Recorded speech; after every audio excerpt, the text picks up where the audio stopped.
আজকে আমরা চলে এসেছি Oppo A5 Pro এর ইভেন্টে। Oppo A5 Pro এর লাইভ এক্সপেরিয়েন্স করার জন্য। আজকের ইভেন্টের জন্য আমি অনেক বেশি এক্সাইটেড ছিলাম। তো ফার্স্টে এখানে এসেই দেখতে পেলাম যে একটা বুথ সেকশন আছে যেখানে কিনা ওরা মোবাইল রেখে দিয়েছে আর এইগুলোর উপরে মানুষ হাঁটছিল।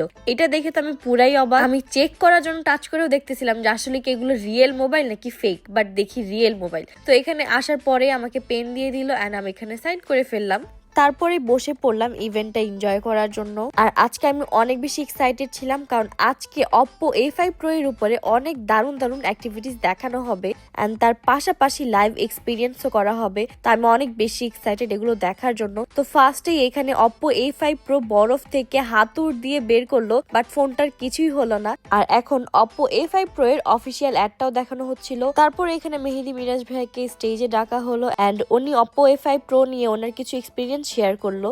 আর তারপরেই শুরু হয়ে গেল Oppo A5 Pro এর উপর লাইভ এক্সপেরিমেন্ট করা। ফার্স্টে এখানে ওয়াশিং মেশিন দিয়ে দেওয়া হয়েছিল, বাট ফোনের কিছুই হয়নি। তারপরে এই গাড়ি দিয়ে ফোনটাকে আনা হয়, বাট ফোনের কিছুই হয় না। আর এরপর ড্রিল মেশিন ফোনের মধ্যে দিয়ে দেওয়া হয়, বাট তারপরেও ফোনের কিছুই হলো না। আর এখন আসবে আমাদের সবার ফেভারিট রাকিব হোসেন। আর রাকিব এখানে গান দিয়ে সবগুলো গ্লাস ভেঙে ফেললো। ফোনের উপরে ওটা অ্যাপ্লাই করা হলো, বাট তারপরেও ফোনের কিছুই হলো না। আর এখন হচ্ছে সব থেকে ভয়ঙ্কর এক্সপেরিমেন্ট, ফোনের উপর দিয়ে গাড়ি চলে গেল, তাও ফোনের কিছুই হলো না। এই ইভেন্টটা বেস্ট ছিল।